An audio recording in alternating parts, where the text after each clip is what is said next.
If he wanted to, he would. The self-love paradox and the TikTok trap. 3 modern dating myths that are setting us up for failure in our relationships. Stick around as we dive into these mentalities and why they're ruining your love life. 6 words that have made countless couples question everything. If he wanted to, he would. It's plastered all over TikTok and Instagram. But what's the real story behind this viral phrase? Let's break it down. This saying comes from the idea that guys should just know what to do in relationships without being told. It's like expecting them to be mind readers. The phrase implies that if a guy isn't doing something, it's because he doesn't want to. Which can be true, but relationships are far more complicated than that. Think about it, this mentality totally ignores the fact that some people are different. We all have our own ways of showing love and communicating. Some people are super direct, while others might struggle to express their feelings. By boiling everything down to if he wanted to, he would, we're setting ourselves up for disappointment. Let me give you an example. Imagine your partner doesn't surprise you with flowers for your birthday.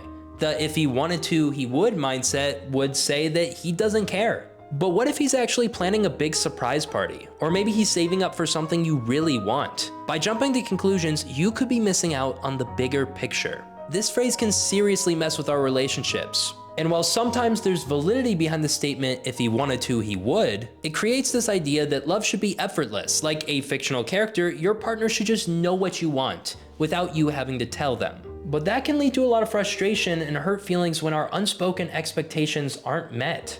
Here's where it gets really tricky. This mentality puts all the responsibility on one person. It's like saying, if you really loved me, you'd know exactly what I want all the time. That's a lot of pressure. It can make people feel like they're constantly falling short, even when they're trying their best. But there's an even bigger issue hiding behind this phrase. It's teaching us to judge relationships based off of actions alone without considering the reasons behind said actions. Love becomes this transactional thing where we're constantly keeping score. He didn't text me back right away, so he must not care. She didn't plan a fancy date, so she's not putting in effort. See how quickly things can spiral? The real danger here is expecting our partners to be mind readers. We're setting ourselves up for disappointment and creating a breeding ground for misunderstandings. Instead of talking about our needs and feelings, we're making assumptions. So what's the solution? It's pretty simple, actually. We need to talk to each other. Like, really talk. Express that it's important for you to receive flowers, instead of just expecting our partners to know what we want all the time. And we need to listen when they tell us what they need too. It's about creating an open dialogue where both people feel comfortable expressing themselves. Remember, love isn't about mind reading or romance novel-worthy gestures. It's about understanding each other, being patient, and working together. Sometimes that means having awkward conversations or admitting when we're wrong. And that's okay. It's all a part of building a strong, healthy relationship. But here's the thing, it's not just our expectations of others that's causing issues in our love lives. We've all been here, scrolling through TikTok when suddenly our feed is flooded with picture-perfect couples living their best lives. You know the post I'm talking about, the surprise proposals, the dreamy vacations, the over-the-top date nights. It's enough to make anyone feel a little inadequate. But here's the thing, social media is a highlight reel of people's lives. It's not the full story, and it's not even close. Think about it, when was the last time you saw someone post about a fight with their partner, or even the mundane reality of doing chores? That stuff doesn't make the cut. Let me give you some examples of these relationship flex posts we see all the time. There's the classic, my boyfriend surprised me with flowers for no reason post, or the look at this amazing anniversary gift reveal. Don't forget the couples who work out together, stay together gym selfies. These posts rack up likes and comments like crazy, but they're also messing with our heads. When we're constantly exposed to these idealized versions of relationships, it starts to warp our expectations for our real relationships. We start thinking, why does my partner not surprise me like that? Or why do we not look as happy in our photos as they do in theirs? It's a slippery slope that can lead to some serious dissatisfaction in our own relationships. And it's not just me saying this. Studies have shown that people who spend a lot of time looking at these perfect relationship posts on social media often end up feeling worse about their own partnerships. It's like we're playing a game of compare and despair, and let me tell you, no one ever wins that game. This is the danger of basing our relationship expectations off of what we see on social media. We're comparing our real, complicated relationship to someone's carefully curated highlight reel. It's not a fair comparison, and it's setting us up for disappointment. The truth is, healthy relationships aren't working because of cute trends and picture-perfect moments. They're working because of communication, mutual respect, and the ability to get through tough times together. But those things don't always translate well to a square photo with a filter slapped on it. So the next time you're scrolling through your feed and feeling a twinge of jealousy over someone else's seemingly perfect relationship, remember this. What you're seeing is just a tiny slice of their reality. It's the version they want you to see, not necessarily the whole truth. Instead of getting caught up in the comparison game, focus on what really matters in your own relationship. Are you and your partner supporting each other? Can you laugh together? Do you feel comfortable being your true self around them? Those are the things that make a relationship strong, even if they're not Instagram-worthy content. But it's not just what we see on the screen that's shaping our ideas of love. There's another powerful force at play, one that's telling us how to feel about our relationships and ourselves. And it might surprise you to learn that everything boils down to self-love. Picture this, you've been scrolling through Instagram, double tapping self-care posts and self-love hashtags. But have you ever wondered if all this focus on loving yourself might be missing the point? There's a hidden dark side to the self-love movement that no one has been talking about until now. We've all heard it a million times. You have to love yourself before anyone else can love you. It sounds great, right? But here's the thing, the way we're approaching self-love nowadays might be sabotaging our relationships. Self-love is so important, there's no doubt about it. It's about accepting yourself, flaws and all, and treating yourself with kindness. But somewhere along the way, we've twisted this entire concept entirely. What we're seeing online isn't always genuine self-love, it's more like a performance. Think about it, how many times have you seen posts about treating yourself to expensive skincare or a fancy vacation in the name of self-love? It's like we've turned self-love into a shopping list. Buy this, do that, boom, you're loving yourself. But real self-love isn't about what you buy or how you look. It's about accepting who you are inside and out. The performative self-love is creating a whole new problem. We're so focused on appearing lovable that we're actually hindering real connections. We're curating our lives, our looks, our personalities to the ideal of what we think others would love. But in doing so, we're hiding our true selves. And how can we form genuine, deep connections if we're always wearing a mask? It gets trickier when you think about how self-love has been commodified in our culture. There's a whole industry based around selling us self-love. Face masks, meditation apps, self-help books, they're all marketed as the key to loving yourself. But here's the thing, true self-love can't be bought. It's an internal process, not something you can add to your cart. Now, don't get me wrong, there's nothing wrong with face masks or meditation apps. I love both. But the problem comes when we start equating these external things with our internal worth. We start thinking, if I just buy this product or achieve this goal, then I'll finally love myself. But that's not how this works. Self-love isn't a destination, it's a journey. Here's where it gets really interesting. There's a delicate balance between loving yourself and loving others. Psychologist Eric Fromm argues that love isn't just a feeling, it's an active process. It's not about waiting to be loved or making yourself lovable. It's about learning how to love others and yourself. Now here's why self-love is so important in your love life. Think about it, if you only love yourself at 30%, that means that you can meet someone who loves you at 35% and go, wow, that's so much love. But 35%, that's hardly a third. If you love yourself 100%, you know your worth, you know what you want, a person that falls in love with you has to meet that mark to make you feel special, right? They have to love you at 100% because you love yourself completely. Something that also changes when you love yourself entirely is the mindset that people you date are competing with each other for you, to the people you date are in a way competing with you for you.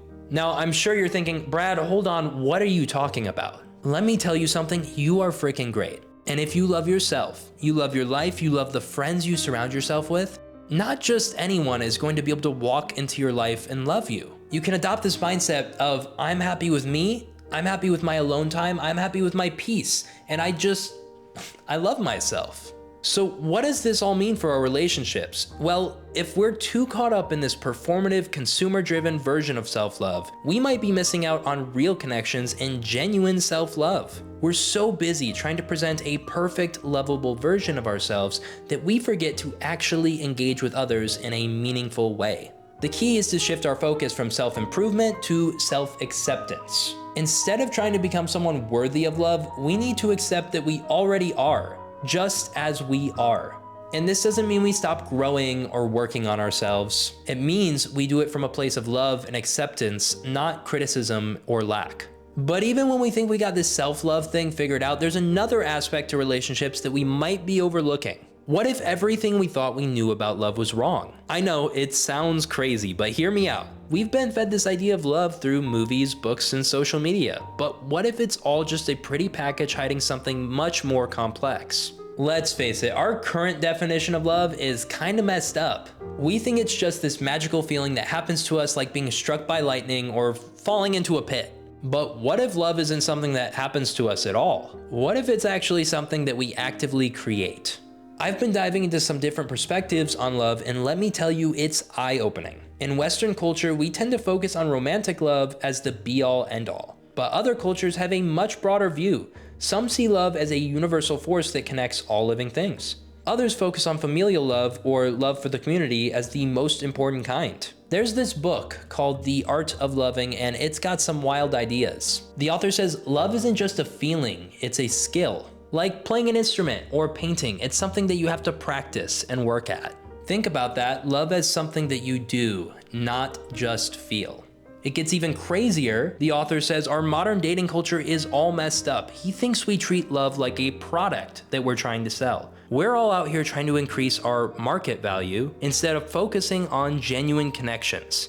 It's like we're all in some weird love economy, trying to get the best deal. Dating apps are a perfect example. It's like Build-A-Bear. People are scrolling looking for their perfect match, expecting that once they run into this person who meets A, B, C, and D for them, they're just gonna feel this instantaneous spark and connection. But here's where it gets really interesting. What if love isn't about finding the one or waiting for the right person to come along? What if it's about actively choosing to love someone every single day? It's a pretty radical idea when you think about it. Instead of passively waiting to be loved, we could be out there actively loving others. Now, I know what you're thinking, that sounds great, but how does this actually work in real life? Instead of focusing on how to be loved, we need to focus on how to love. This new way of thinking about love, it's not easy. It means taking responsibility for our relationships. It means putting in effort, even when we don't feel like it. It means communicating openly, even when it's uncomfortable.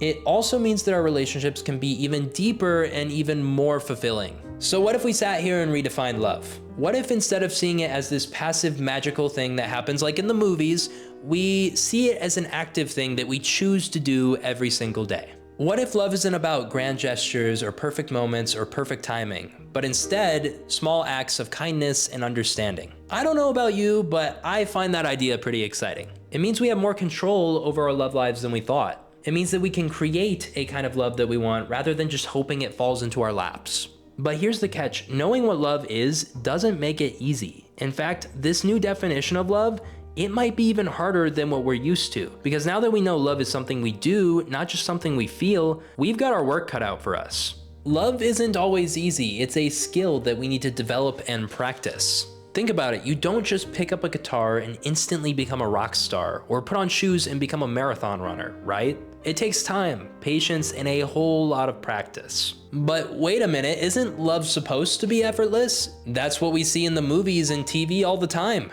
Two people meet, sparks fly, and suddenly they're living happily ever after. No work required. It's a nice fantasy, but it's not reality. In real life, maintaining a healthy relationship takes effort. It's showing up, even when you don't feel like it. It's about having those difficult conversations even when you'd rather sweep it under the rug. It's about compromising, growing together, and sometimes even putting your partner's needs before your own.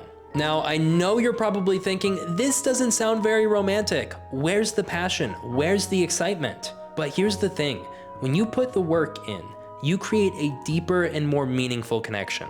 It's like building a house. Sure, it takes time and effort, but you're gonna build a strong foundation for your relationship. You'll have something solid and lasting. Let's talk about what this work actually looks like. First off, communication is key, like in our first modern love myth. And I don't just mean talking about your day, I'm talking about really opening up, being vulnerable, and sharing your hopes, fears, and dreams. It's not always easy, but that's how you build true intimacy. Then there's compromise. In any relationship, you're going to have your differences. Maybe you're a neat freak and your partner's idea of cleaning is shoving everything in a closet. Learning to meet in the middle, to respect each other's needs and find solutions together is a big part of the work in love. And let's not forget about personal growth. A healthy relationship isn't about two people becoming a mushy unit. It's about supporting each other's individual growth and evolving together. This means challenging each other, encouraging each other's dreams, and sometimes giving each other space to pursue personal goals. Now, I know all of this talk of work is exhausting, but here's the cool part. The rewards are totally worth it. When you put in the effort, you create a love that's deep and lasting. It's not just about the butterflies in your stomach or the likes on Instagram. It's about having a partner that really knows you, supports you, and chooses you every single day. Think about it like this. Would you rather have a cheap, flashy firework that burns out quickly, or a steady, warm fire that keeps you cozy for years to come? Sure, the fireworks might be more exciting at first, but the fire is what's going to keep you warm on cold nights. So yeah, love takes work, and it's not always easy, and it's definitely not always glamorous. But trust me, it's worth it, because when you put in the effort, you're not just falling in love, you're actively creating a love that lasts. But here's the thing, knowing all of this is just the first step. The real question is, where do we go from here? How do we take this knowledge and actually apply it into our lives and relationships? So we've been on quite a journey exploring all the ways our ideas about love have gotten tangled up. But here's the thing, true love isn't as simple as your favorite TV romance, but it's also not as complicated as we sometimes make it out to be. It's about showing up, putting in effort, and choosing to love even when it's not easy. Now I want you to take a moment and think on your beliefs about love. Let me know in the comments if you have any varying ones from the ones I've mentioned in this video. Here's the good news, with a little awareness and effort, we can build relationships that are so much stronger than any of the ones we see on television or social media. Real, authentic love might not always be picture perfect, but it is far more satisfying.